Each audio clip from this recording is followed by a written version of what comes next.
My purpose today in creating this video is to make sure that you know how to put your sprayer to bed for the winter. Hey folks, Spray Daddy here with another fun episode. If you've purchased one of the PETRATOOLS line of battery-powered sprayers, you're in luck, my friend. You've got the finest spraying machine that money can buy, and if you take good care of it, it'll last for years and years of reliable, time-saving use. My purpose today in creating this video is to make sure that you know how to put your sprayer to bed for the winter. Now, you might have already thought of this, but sitting in your storage shed all winter huddled with your sprayer waiting for spring, not a good plan. I'm going to explain in 4 parts how you can put your sprayer into storage so that when you bring it out in the spring for that first use, it'll be ready to go. Here in central Pennsylvania, we've already begun to get cold temps at night, and the first snowfall can't be far behind. So before Jack Frost pays us a visit, let's get into it, shall we? Hey, so the first of those 4 steps is gonna be to drain the liquid out of the tank. This is important and should be done all year long when you're done with a spraying job. Now there's one of 3 methods that I'm gonna recommend you use. Whether you're using the HD 4000, a giant model like our Beast or Prime, or my emotional support HD 2000, the first and easiest method is to just dump it upside down and get the liquid out that way. The second method,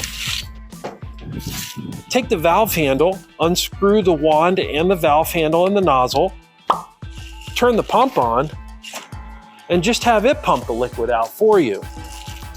The third method for draining the liquid out of your tank, if you've got one of these giant models like the Beast, the Prime, the HD 5000 Real, some of our bigger ones have a drain plug at the bottom, and you can drain the liquid out that way.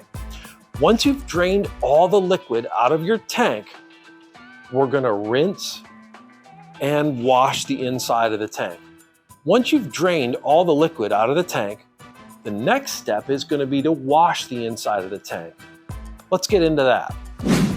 Once all the liquid has been drained out, we're going to want to get rid of any residue or dirt that might be in the system and give it a thorough cleaning out. Now to do that, we're going to fill the tank with some warm water, and I usually add a teaspoon or 2 of liquid dish soap to the tank and then run this through.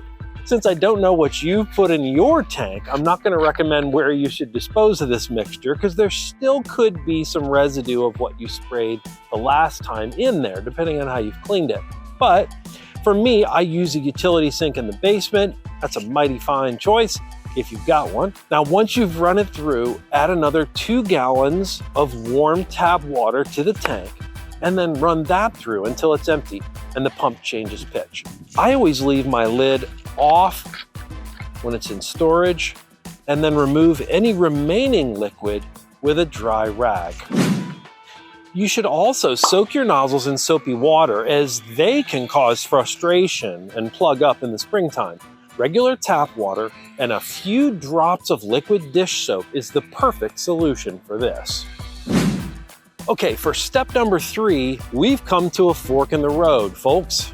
If you've got indoor storage for your sprayer, I salute you, my DIY friend. That's going to be your best option. All you need to do is make sure you store it right side up and cover it up, or just put it in its original box for the winter and it'll be ready to serve come spring. Now, if like me, you're not fortunate enough to store all your sprayers in an indoor place, and it'll be spending the winter in possible freezing conditions, you'll need to take a couple of extra steps.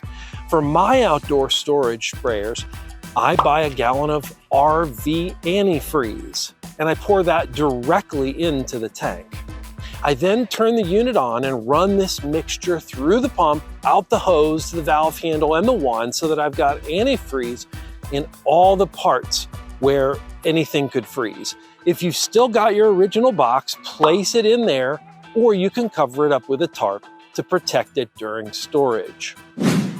Okay, The last thing for step 4 that I want to talk about is the part of our sprayers that allows us to glide through our spray tasks with ease and without pumping, and that's the battery.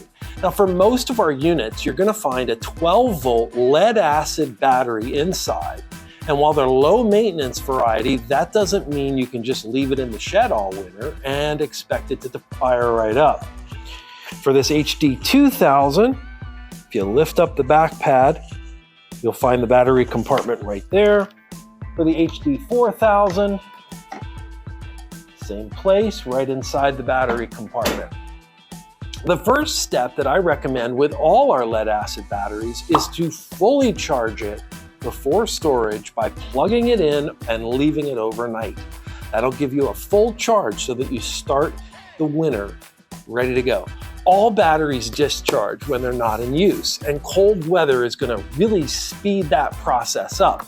So we want to start with a full charge. If you live in say Maine or the Upper Peninsula of Michigan or some other crazy extreme climate, you can remove the battery by disconnecting the 2 terminal wires. And I know folks that do that, and then store the battery indoors.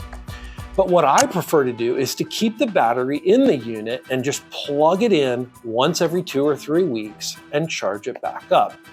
Now, if you've got one of our awesome LT Pro models, you've got a lithium-ion battery inside that unit.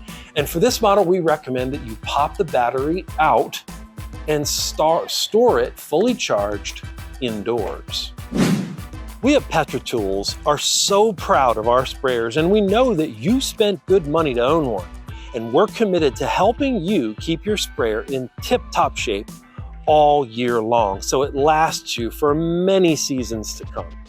As always, if you've got questions, our warehouse gurus in Carlisle, Pennsylvania, they are so happy to assist you, and you'll find the number on the box, on the sprayer, or with our new concrete sprayer printed right on the hose. I thought that was so cool.